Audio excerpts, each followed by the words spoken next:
Okay, I'm going to tell you a little tale of woe. It's going to take me a little while to go through all the details, but trust me, there's a very happy ending and there's a very elegant technical solution to the problem. So stick with me. I promise everything turns out fine. So, Lenovo. I worked for IBM for 22 years.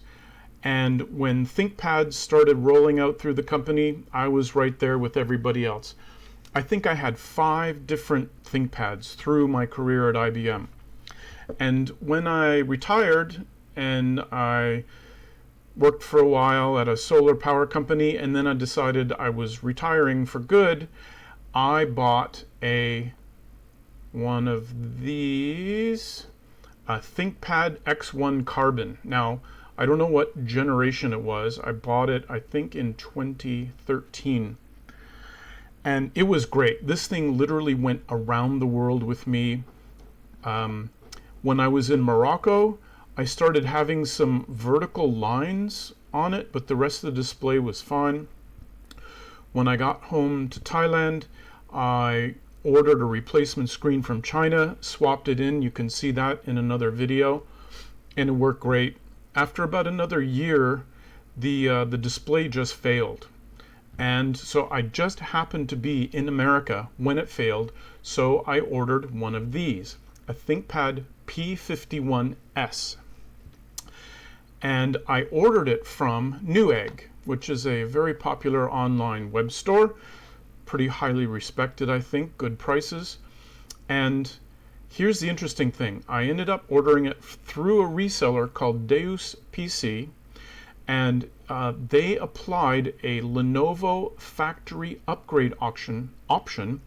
Instead of giving me a 500 gigabyte drive, I got a 1 terabyte drive of spinning hard disk installed in there. As an IBM reseller, they have the capability to offer me this upgrade in the Lenovo package, fully under full factory warranty. This comes into importance later on in the story. Now, I get home to Thailand, I take my my Carbon, I close the lid for good, I plug in an HDMI cable, and this is what I watch YouTube videos on my big 65-inch TV. It is a dedicated YouTube video player.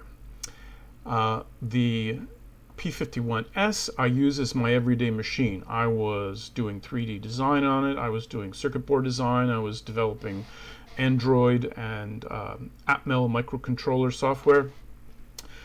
And then things got a little weird. I was starting to get a few hard disk errors. Just randomly, one day, 3 the next week, and I started doing some diagnostics, and it was pointing to a hard disk problem. And I contacted Lenovo support in the US probably through this chat system down here, and things went off the deep end. Now, I won't say where I was in the world when I initially contacted the local contracted Lenovo service company because of various draconian laws around the world which say you can't say anything potentially bad about a company even though you're 100% factually correct. So let's just forget about where I am in the world now, and we'll just move on with the story. So in that country, Lenovo fully contracts out all of its support to a local technology company. They are located a long, long way away from where I was staying at the time. I managed, after terrible customer service, got them to explain where they are and how I can send my device in for service because it's under warranty. It is still under warranty at this point. They would not accept me to ship it to them. They would not accept me to send it to someone else in the vicinity who would then hand carry it into their storefront. I, as the owner, had to bring it directly to them. Great. It means I get to travel for a whole day, drop it off at their service place, stay overnight, and then travel back home for another day.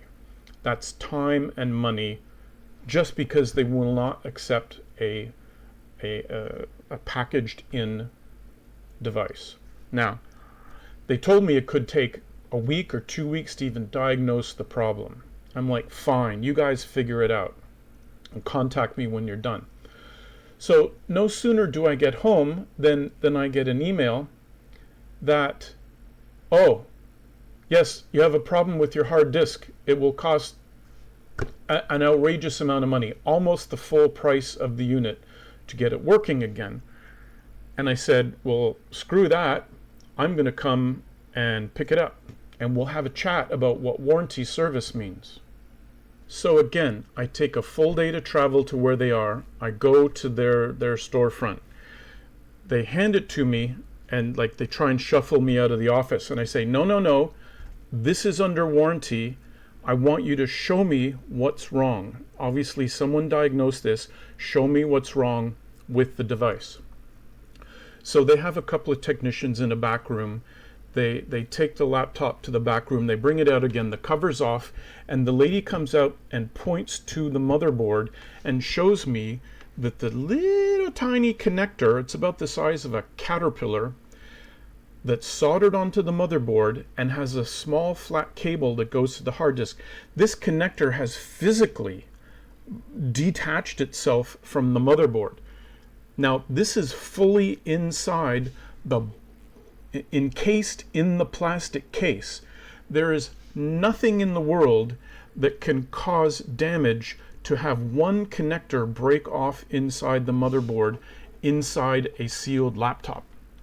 So I point out to them how ridiculous this is, and I say, one, it's under warranty.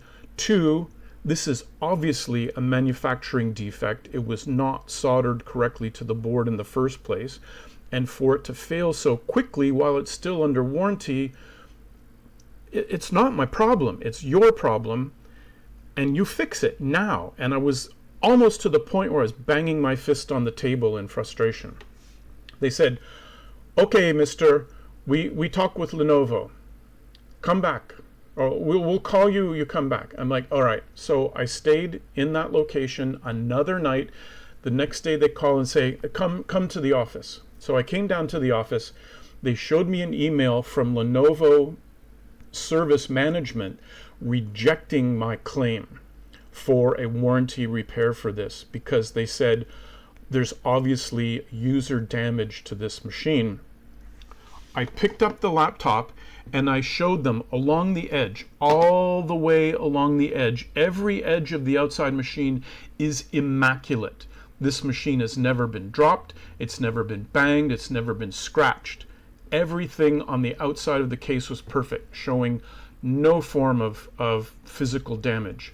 And they basically stonewalled me and said, Lenovo says we're not going to fix it, so we're not going to fix it. So I took it and I went home. Okay, after that very long preamble, this is the machine. It's still functional. Screen, keyboard, memory, Wi-Fi. But unfortunately, the two USB jacks here are flaky, and you wiggle them and they fail. The USB-C power here is flaky. You wiggle it, it goes in and out. The SD card reader here has completely failed, and I believe the HDMI still works, and this USB plug still works because I've got it severely taped down to the external hard disk holder, and as you can see, everything is taped very securely. And I've gone through customs around the world a couple of times with this thing, and I always get stopped, and they always do that swab thing, and they test it with the machine to make sure it's not full of plastique or something, and I got a lot of strange looks. But today I'm committing to trying to fix it. After a bunch of screws and a whole lot of these little snappy things on the side, we are in. Now, this is the space for the hard disk, and this is the hard disk connector. I'm going to try and get in really close so you can see. Do you see anything wrong with this at all? Look at this. It has come completely off and it's loose on this side. How is this anything but a manufacturing error where the solder was not heated up sufficiently to allow the bajillion points on this connector to securely adhere itself to the motherboard? Focus, you. So, this is the heart of our problem. This is why my hard disk stopped working. So, you can see the little microscopic pins on this thing. Well, after fighting with Lenovo support and their complete rejection of the problem, and I'm looking for how to fix it, I searched the Lenovo forums and look what I found. P51s SATA MOBO connector is broken. And whoever Worley is, he found 2 other posts documenting the issue, and it is of course this connector right here, and people posting about broken solder connections. A few people posted that they had this exact same problem, went to Lenovo said, you've got to pay to fix this. One person claims that they got a repair from Lenovo for free, and then it broke 4 months later and he bought a Dell to replace it. So this is a common problem. It's a manufacturing problem, and Lenovo should step up and take care of this. I'm really disappointed. The ThinkPad has a very small M.2 slot. That's the code name right here, an M.2 slot. Normally, Lenovo defines it as the part where you stick in what's called a WWAN little tiny circuit board, wireless wide area network. So that, I believe this is where you put a SIM card in and your laptop just connects to your carrier's cellular network, and now you can basically carry the laptop anywhere in the world that supports that SIM card, and Bob's your uncle. But since it's an M.2 slot, it also specifically on this computer, and you can see the location right here, and it's this little tiny board, as opposed to the longer M.2 slots. Well, it doesn't have one here, but the longer M.2 slots are about as long as this RAM stick. This M.2 slot is very short and stubby. Another thing you can do is this slot is configured as a serial ATA port, a SATA port, and you can put a SATA supported SSD memory module into this slot. So if you find, as they say up here, if you find an M.2 SSD that is of type SATA, and there are M.2 SSDs which are, it's called NVMe, you do not want that, you do not want it if it says PCIe, you don't want any of that. You want an M.2 SATA SSD, it plugs in here. Now, what I can do is, using the software tool, I can do a bit-for-bit copy of the hard disk onto this SATA card, which makes it a bootable device. And then you take the hard disk out, or as in case of mine, I've got it plugged into one of these USB connectors. Just entirely take the hard disk out and run the operating system and your applications and your files off this tiny little card, which is hopefully securely soldered to the motherboard. So I've got 2 solutions. I'm going to do this one first, just get the laptop up and running again. Then I'm going to replace this connector at my leisure. And here's the one I chose on the AliExpress website. Things come to me in Thailand pretty quick from China. So this is one of my go-to sites for electronics.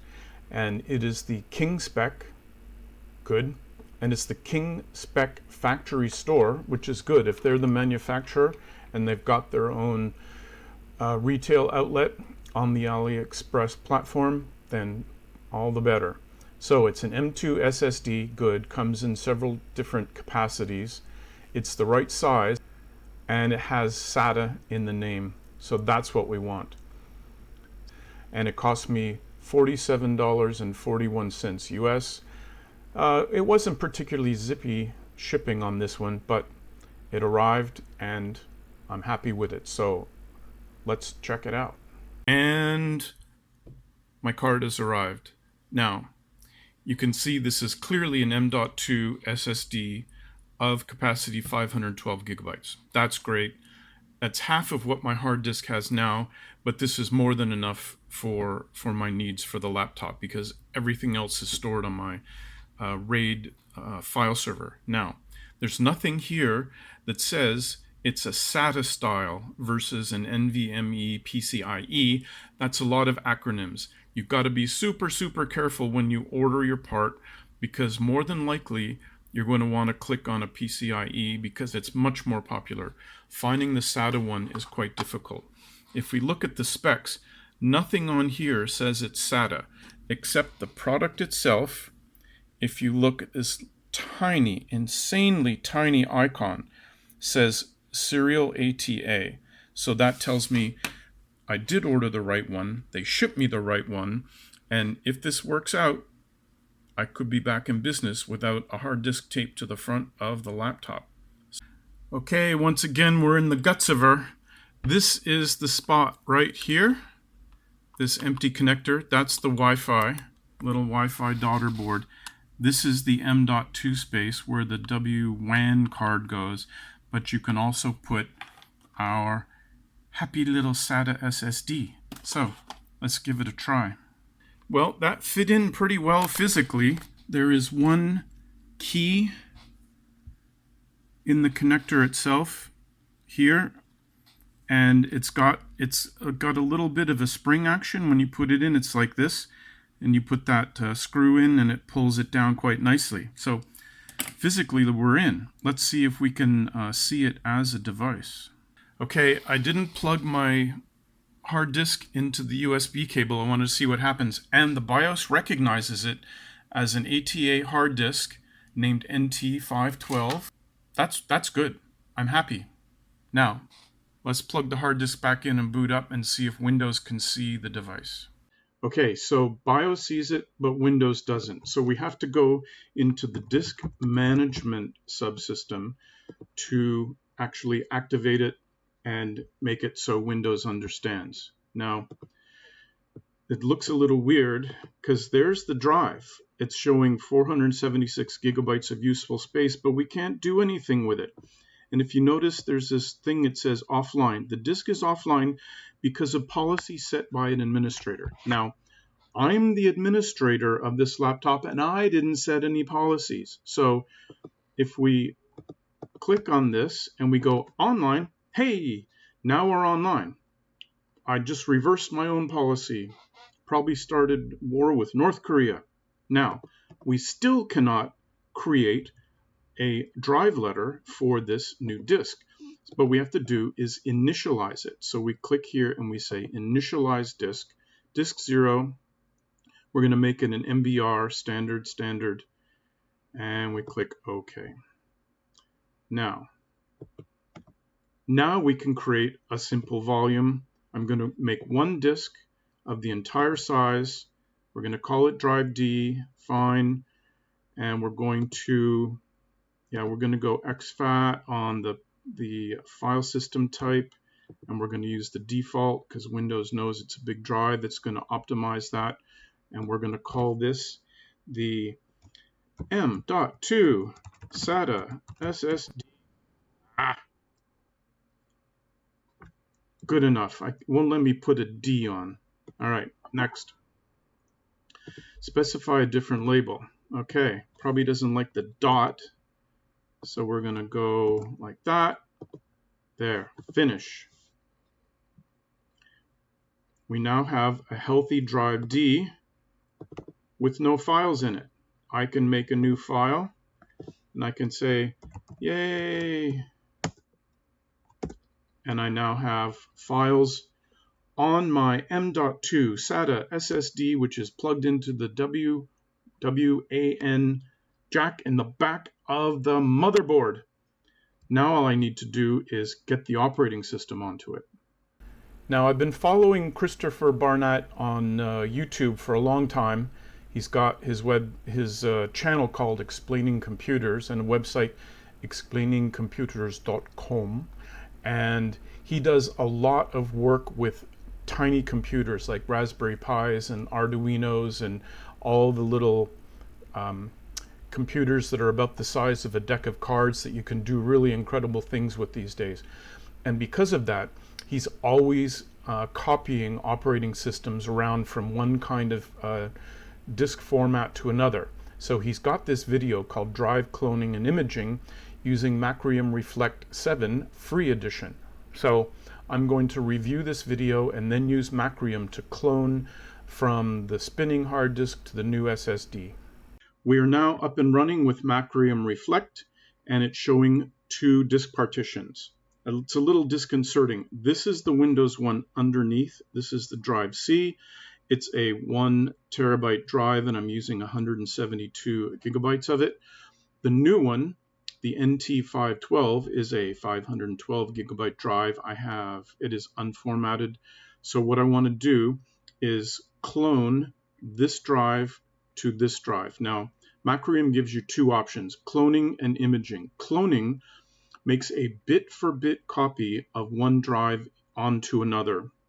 It preserves partitions, it preserves files, it preserves everything, and you can actually boot from it because it preserves every last little bit, things in the master boot record, the operating system, all of that. If you want to image, it's essentially a very convenient way to back up your important files. You can make an image of a certain drive letter or a certain set of files, and then you can restore from them later. But we are going to be cloning this disk. So let's get started. Now, cloning drives is not a task to be taken lightly. This tool is very powerful, but it will in an instant destroy potentially years of hard work with absolutely no chance of recovery. Don't ask me how I overwrote my OS2 partition with Linux at one of the Colorado Software Summits, and it took me like 2 days to recover from that. So let's go. Now, what you want to do is select the drive that you want to clone to the other one. Underneath that drive, you check it and you click Clone this disk. Now, luckily, Macrium gives you several setup pages and confirmation pages before you really need to do the deed. So the source is my local disk. It is my Windows 10 C drive. It's my 1 terabyte drive, and I'm using 172 gigabytes. I am confirming that this is my source drive. It is not my target drive because I don't want to blow it away. Now in my destination, I click select a drive to clone to. There's only one other one in the machine, and it is an unformatted NT512 drive. So I can either delete the existing partition, but that doesn't really matter because this is going to get copied bit for bit down here. Again, my source is my Windows drive, and I'm checking again. It's my 1 terabyte Windows drive, and my destination is the new 512. So I can click next. I don't want to schedule it, so we're just going to do it now. Again, the summary of what we're going to do is my source disk is my 1 terabyte Windows drive. Let's see if there's any other information. I know from the capacity, it's the drive I want. And the destination is my 512. We're going to do intelligent copy. I mean, this is all super, super powerful. So we're going to copy the partition of Windows, which is my 1 terabyte drive. The destination is a blank partition currently. And so when I click finish, this is going to take probably quite a long time. When Chris did it on his website, it took 52 minutes to clone a drive. So I'm probably going to stop this and then restart recording. Again, source is my Windows. Destination is the new one. Copy from Windows, destination. Okay, cross your fingers. I want to run it now. I I do not want to save it as a schedule because I don't want this to accidentally kick off in the middle of the night. And we're going. The following drives will be overwritten. My M.2 SATA, yes, as I explained, this is going to overwrite that existing partition. I'm going to check the box and click continue. And we are now underway. Let's hold on until we see something interesting start.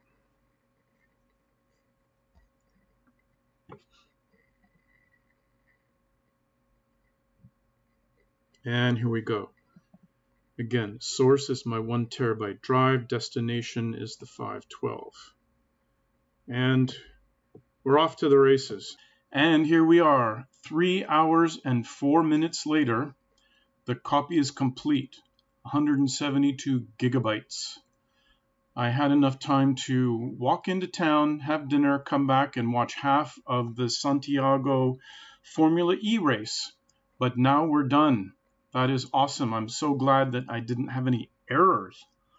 So many things can go wrong with the operating system, the hardware, the backup software itself. And we should have a working boot partition in the SSD drive. So let me set up the other camera so we can watch this boot, and we'll see if it comes up in Windows that we know and love some days.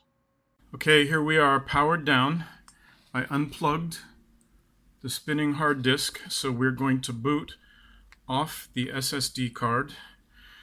I may have to adjust the BIOS setting. I don't know if that's in the boot order, but if this is smart, it'll see it and boot from it. So cross your fingers. Current check.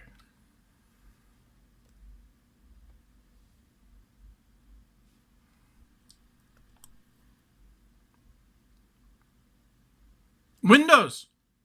Oh my Buddha. Focus. Well, that's a good sign. Didn't even have to try any boot wrangling. And we're in. Let me do my fingerprint scan and log in. Hey, hello. Welcome. Sawadee krap. Okay. Let's see how long it takes. Still booting. Still booting. I think.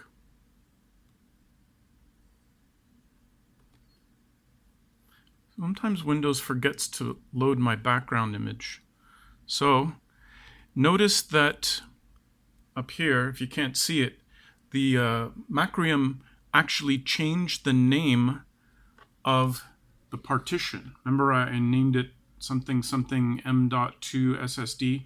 Well, now it's Windows 10 for P51s drive C, but we're actually running on the SSD card, and we can tell that if we go into properties. Capacity 476 gigabytes, and we're using 164 of it. Well, it looks like we're up and running. Let me try something here. I'll look for a picture to load. Oh, this is when I was in Florida.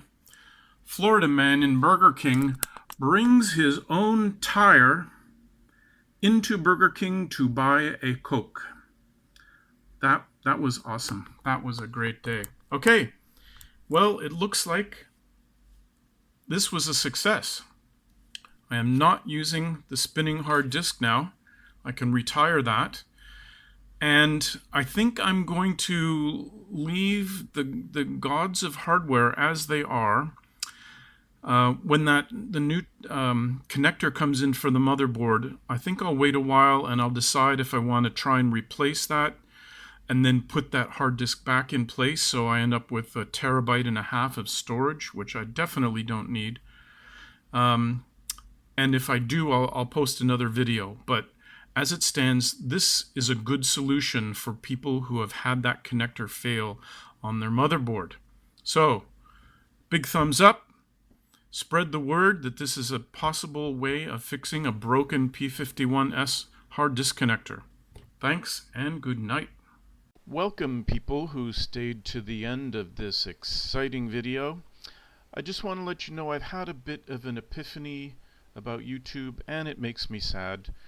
I've been asking people to subscribe to my channel and click the like button in the hopes that YouTube would recognize my channel and kick in a little ad revenue for all these goodies that I'm buying to help me with my little projects. And I realize it's all in vain. YouTube is caring less and less about the people who use its channel. Even the big boys and the big girls are having to go to something like Patreon for financial support. And I'm just not worthy of a Patreon following for anybody. So if you've enjoyed my stuff and you want to see more of it, go ahead and click subscribe and like if you like. Otherwise, just enjoy this picture of my beach here in Thailand and enjoy the rest of your day, and I thank you very much.